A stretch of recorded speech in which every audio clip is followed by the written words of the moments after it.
The Silent Sentinels. The signal appeared on Dr. Ileana Chen's monitor at exactly 3:17 a.m. Eastern Standard Time. At first, she dismissed it as another glitch in the aging equipment at the Arecibo Observatory's successor facility. The Puerto Rican night was quiet except for the distant sounds of tropical wildlife and the soft hum of cooling fans in the observation center. "Come on, not again," she muttered, tapping commands to run a diagnostic. The signal persisted. Unlike typical astronomical phenomena, this pattern showed perfect mathematical regularity. Prime numbers in sequence, repeating with metronomic precision. Ileana's heart rate quickened as she ran additional tests. Not equipment failure, not a satellite, not anything in their catalog of known signal sources. She reached for her phone with trembling fingers and dialed a number she'd memorized, but never thought she'd use. "This is Dr. Chen at Arecibo IA. Activate protocol first contact. This is not a drill." Within hours, observatories across the planet confirmed her findings. Something was approaching Earth from deep space, broadcasting a signal clearly intended to be recognized as artificial. The object's velocity had decreased significantly upon entering the solar system, another indication of intelligent control. 3 days later, the object settled into Earth orbit, and the signal changed.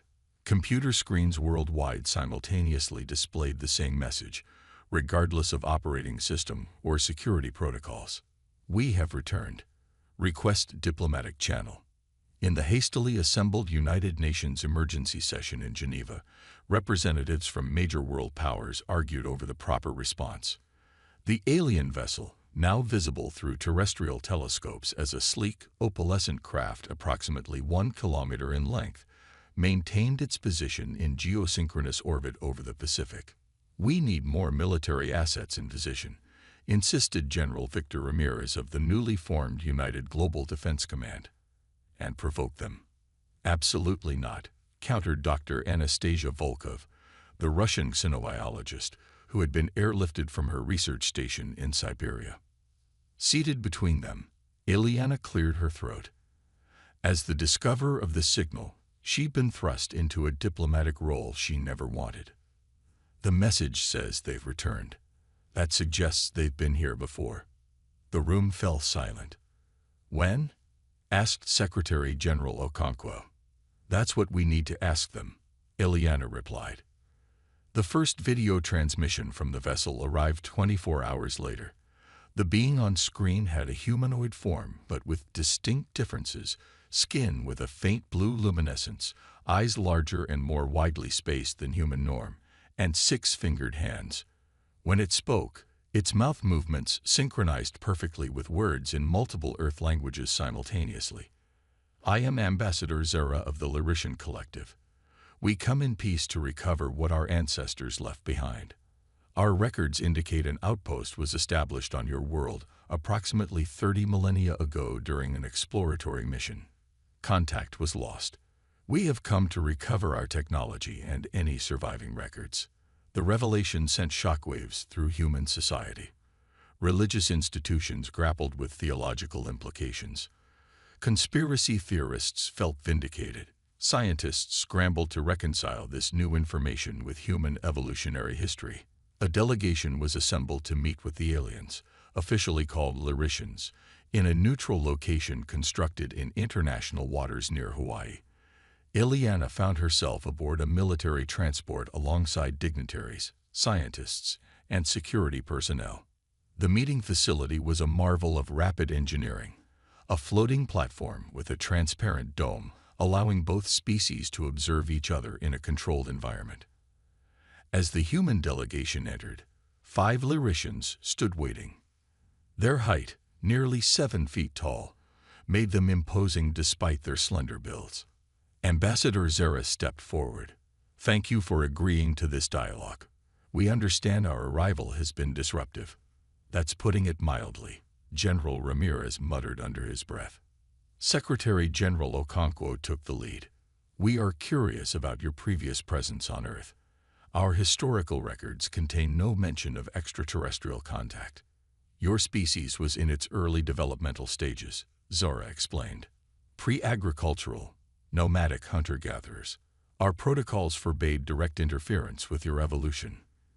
Then why establish an outpost here at all? Ileana asked. Earth was selected as an observation post for this sector due to its biodiversity and stable orbit. A research team of 12 was stationed here to monitor developmental patterns across your planet's ecosystems.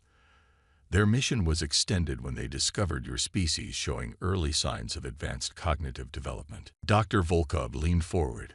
Where exactly was this outpost located? In what you now call northern Sudan, near the Nile Valley. The location was chosen for its proximity to several evolving primate species, including early humans. And what happened to the outpost? Ileana asked. Ambassador Zara's expression shifted subtly.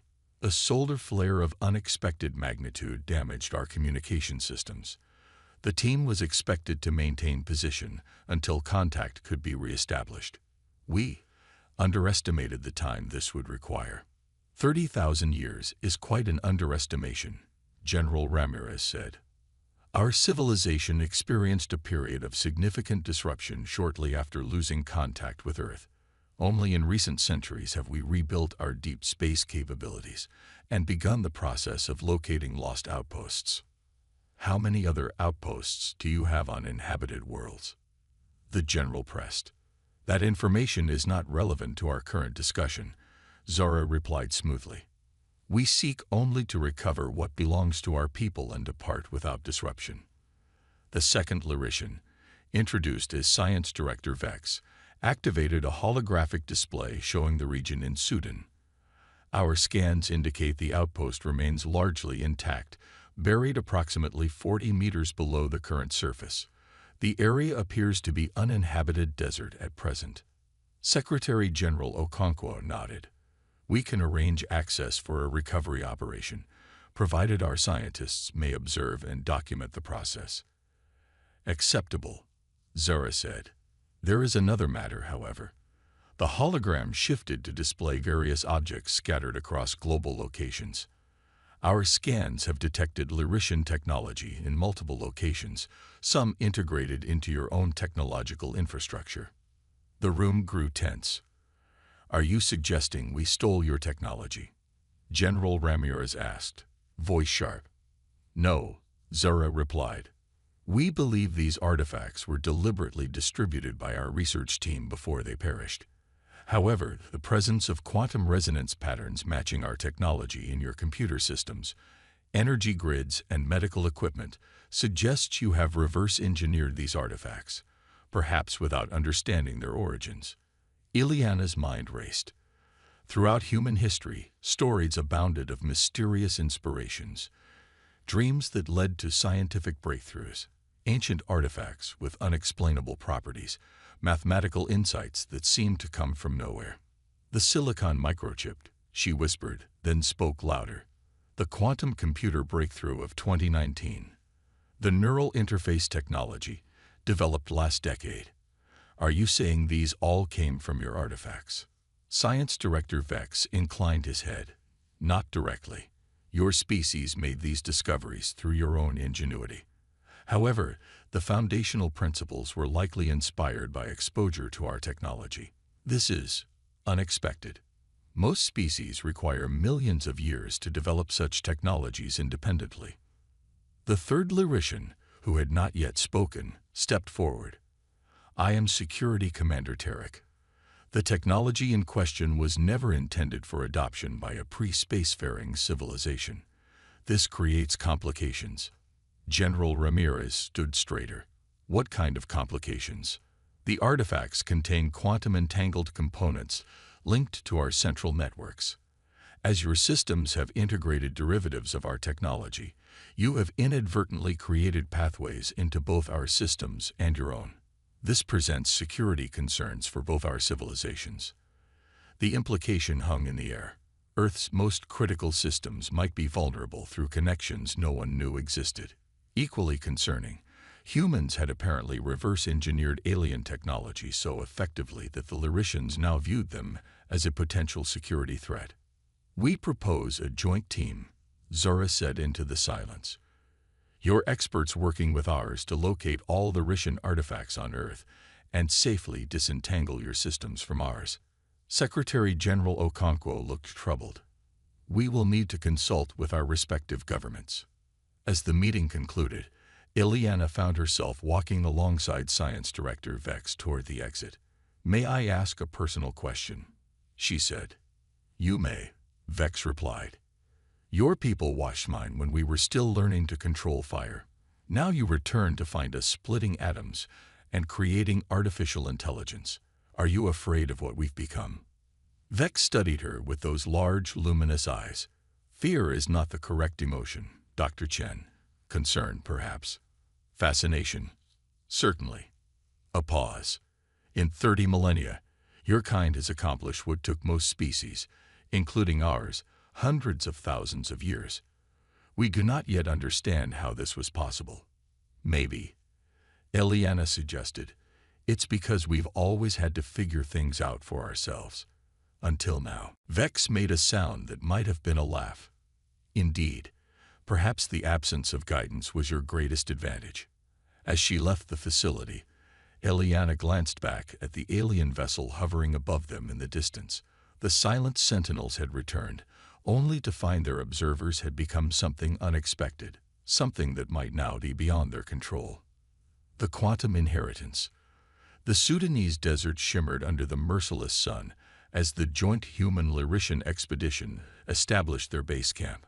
A temporary city of advanced composite structures surrounded the excavation site, populated by scientists, engineers, and security personnel from both species. Dr. Ileana Chen wiped sweat from her brow as she reviewed 3D scans of what lay beneath the sand and rock. The Lauritian outpost was remarkably intact, a domed structure approximately 50 meters in diameter, its outer shell composed of a material that had resisted 30 millennia of geological pressure. "Incredible preservation," she said to no one in particular. "The outer shell is self-repairing at the molecular level," explained Terran, a junior Lauritian scientist who had been assigned as her liaison. Unlike most of his kind, Terran seemed genuinely interested in human perspectives. "Although it appears the power systems failed approximately 29,400 years ago. That means your team survived for 600 years after losing contact," Eliana noted. Terran's expression shifted, and what she had learned was the Lauritian equivalent of a solemn nod. They would have entered suspension protocols after determining rescue was not imminent. With minimal power, perhaps 3 could have survived for that duration. And then they would have implemented final directive, Terran said quietly.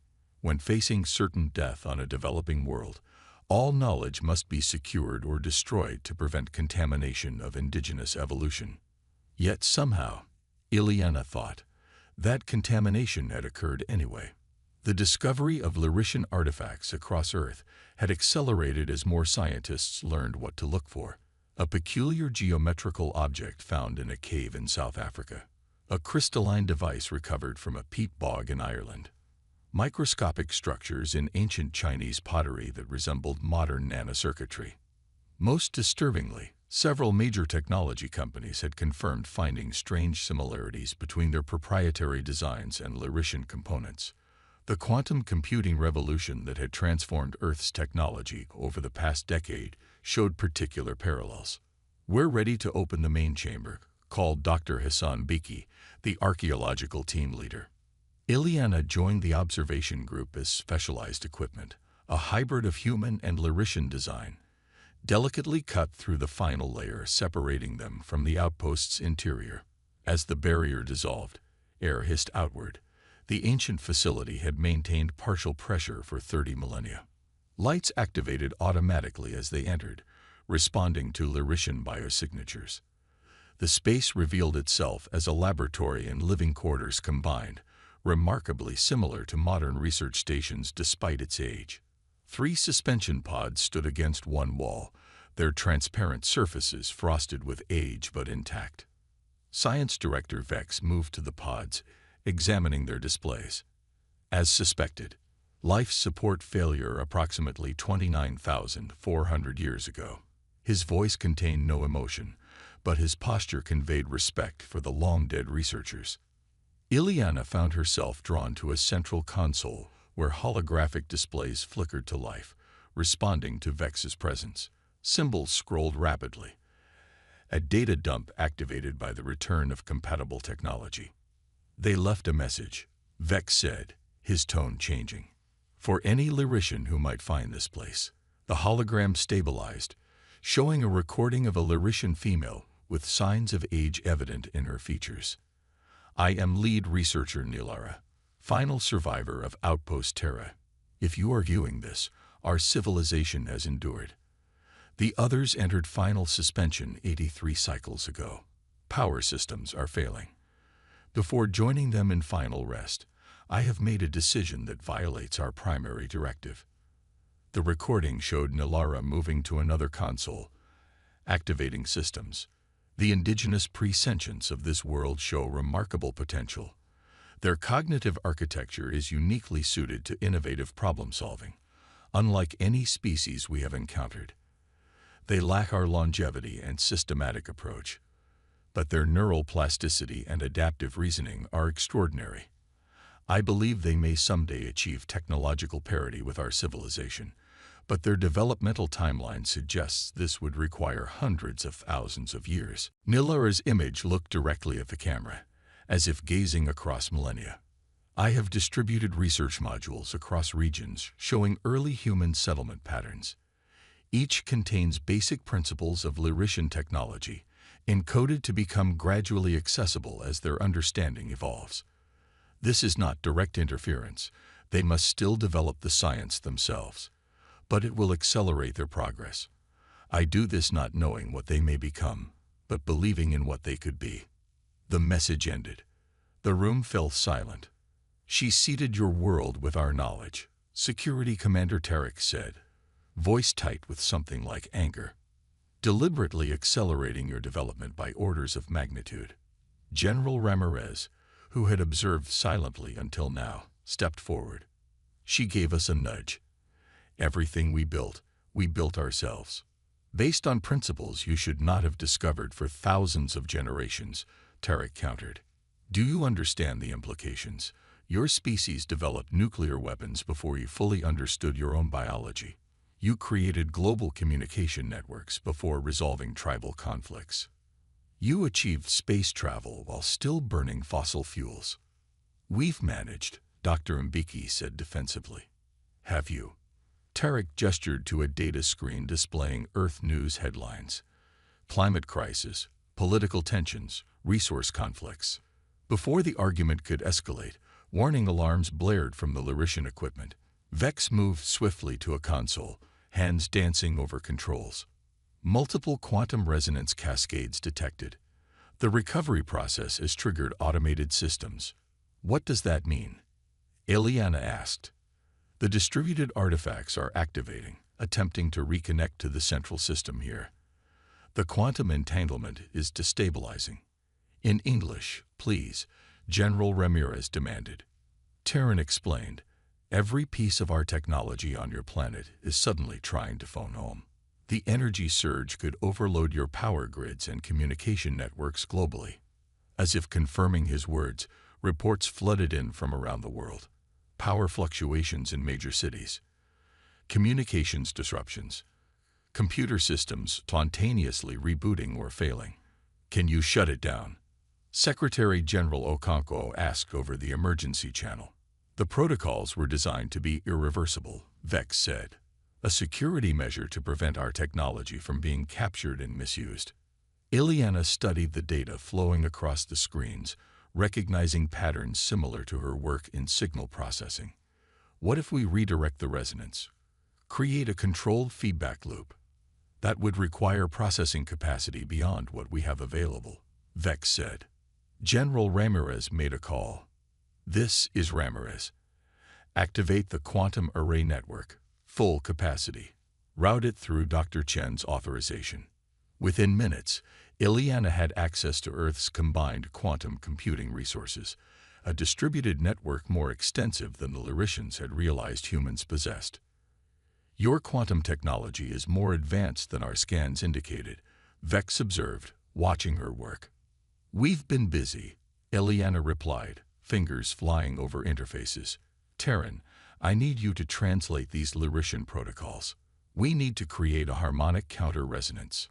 Working together, human and Lyrishan scientists established a new network architecture, one that allowed the ancient artifacts to connect without destabilizing Earth's infrastructure. As they did, something unexpected happened. The combined system began solving problems neither team had programmed, optimizing itself in ways neither civilization had achieved independently. "It's creating a hybrid architecture," Terran said, amazement clear in his voice, "using strengths from both our approaches." For 72 hours, teams worked without rest to stabilize the global situation. When it was finally resolved, representatives from both species gathered in the outpost's central chamber. "This incident demonstrates the danger of your continued possession of derivative Lyrishan technology," Security Commander Tarek argued. "We must extract all artifacts and remove all influence technology from your world." "That's impossible," Dr. Mbiki countered. "Your technology has been integrated into ours for generations. You'd have to dismantle our entire technological civilization." "Perhaps that would be safer for the galaxy," Tarek suggested. General Ramirez stepped forward, tension evident in his posture. "We will not surrender technology we developed ourselves, influenced or not. We have as much right to it as you do." The argument might have continued, but Ambassador Zera raised a hand for silence. "There is another perspective to consider." She turned to a holographic display showing the hybrid network architecture. "What we witnessed during the crisis was unprecedented. Your species adapted our principles in ways we never considered. The integration created solutions neither civilization would have developed alone. Our directive regarding pre-spacefaring civilizations assumes they require protection and guidance," Zara continued. "But perhaps researcher Nilara saw something we have forgotten to see. Potential takes many forms." She turned to face the human delegation. "We propose a new arrangement. A formal exchange of knowledge and partnership in recovering the remaining artifacts, not to remove your access to them, but to ensure they are safely integrated." Secretary General Okonkwo looked skeptical. "And what would you gain from this arrangement?" Science Director Vex answered, "Your perspective, your unpredictable innovation. In 30,000 years, you have taken basic principles from our technology and developed applications we never imagined. Imagine what our civilizations might accomplish together." The tension in the room gradually shifted to cautious possibility. Later, as the formal agreements were being drafted, Eliana found Ambassador Zara studying Nilara's recorded message again. "You know what's fascinating?" Eliana said. "She broke your most sacred rule because she believed in us, creatures who could barely make stone tools. And she was right." Zara's expression was contemplative. "Our histories teach that Nilara was considered brilliant but eccentric. She specialized in evolutionary potential theory, the science of predicting what species might become. None of her colleagues believed her models showing accelerated development paths were possible. Why did she believe in us so strongly?" "Perhaps," Zara said, "she recognized something in your kind that we had lost in our own. The drive to overcome impossible odds, to find solutions where none should exist." She turned to Eliana. "Your species calls this human ingenuity. We have no direct translation for this concept in our language." As Eliana left the ancient outpost that evening, she looked up at the stars. The same stars that had shined down when humans were just beginning their journey. A forgotten alien researcher had seen potential in those early humans and made a choice that altered humanity's destiny. Now, 30 millennia later, those same humans stood ready to join the civilization that had unknowingly guided them, not as students or subjects, but as equals who had taken borrowed knowledge and transformed it through the uniquely human gift of adaptive innovation. The silent sentinels had returned to find not the primitive descendants of those they once observed, but partners who would challenge them to see the universe through new eyes.